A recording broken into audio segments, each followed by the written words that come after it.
Heartland Audio Library presents Last Stop on Market Street. Words by Matt de la Pena. Pictures by Christian Robinson.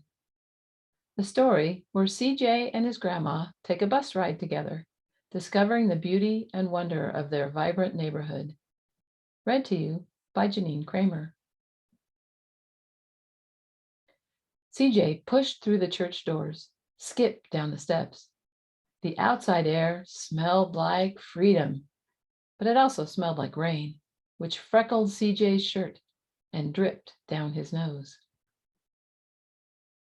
He ducked under his Nana's umbrella, saying, "How come we got to wait for the bus in all this wet?" "Trees get thirsty too," his Nana told him. "Don't you see that big one drinking through a straw?" CJ looked for a long time, but never saw a straw. From the bus stop, he watched water pool on flower petals, watched rain patter against the windshield of a nearby car. His friend Colby climbed in, gave CJ a wave, and drove off with his dad. "Nana, how come we don't got a car?" "Boy, what do we need a car for? We got a bus that breathes fire, and old Mr. Dennis, who always has a trick for you." The bus creaked to a stop in front of them. It sighed and sagged, and the doors swung open. "What's that I see?" Mr. Dennis asked. He pulled a coin from behind CJ's ear and placed it in his palm. Nana laughed her deep laugh and pushed CJ along. They sat right up front. The man across the way was tuning a guitar. An old woman with curlers had butterflies in a jar. Nana gave everyone a great big smile and a "good afternoon." She made sure CJ did the same. The bus lurched forward and stopped, lurched forward and stopped. Nana hummed as she knit. "How come we always got to go here after church?" CJ said. "Miguel and Colby never have to go nowhere." "I feel sorry for those boys," she told him. "They'll never get a chance to meet Bobo or the sunglass man. And I hear Trixie got herself a brand new hat." CJ stared out the window, feeling sorry for himself. He watched cars zip by on either side, watched a group of boys hop curbs on bikes. A man climbed aboard with a spotted dog. CJ gave up his seat. "How come that man can't see?" "Boy, what do you know about seeing?" Nana told him. "Some people watch the world with their ears."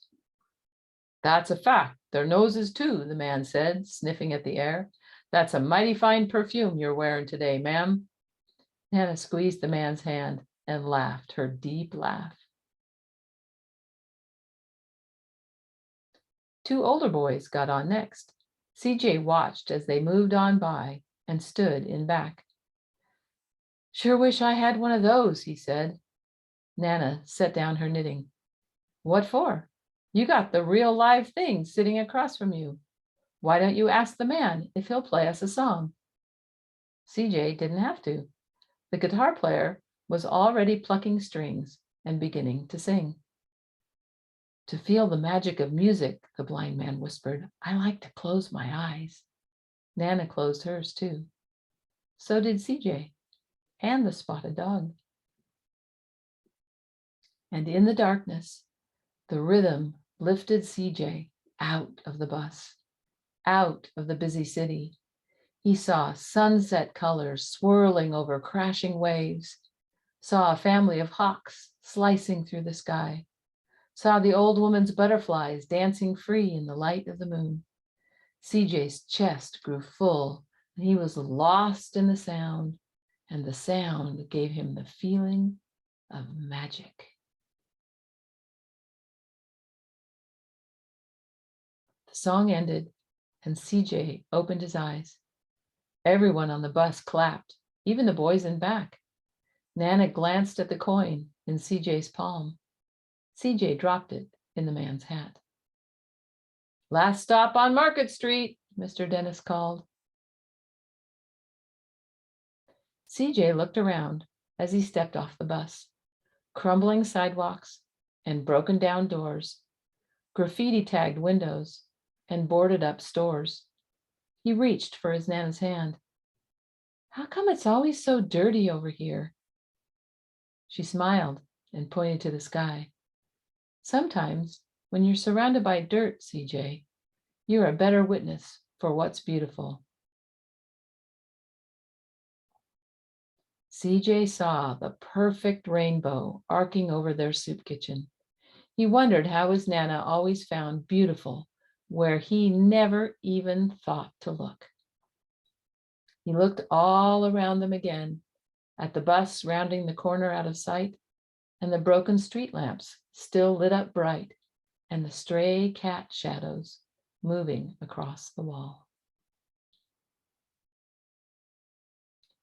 When he spotted their familiar faces in the window, he said, "I'm glad we came." He thought his Nana might laugh, her deep laugh, but she didn't. She patted him on the head and told him, "Me too, CJ. Now, come on."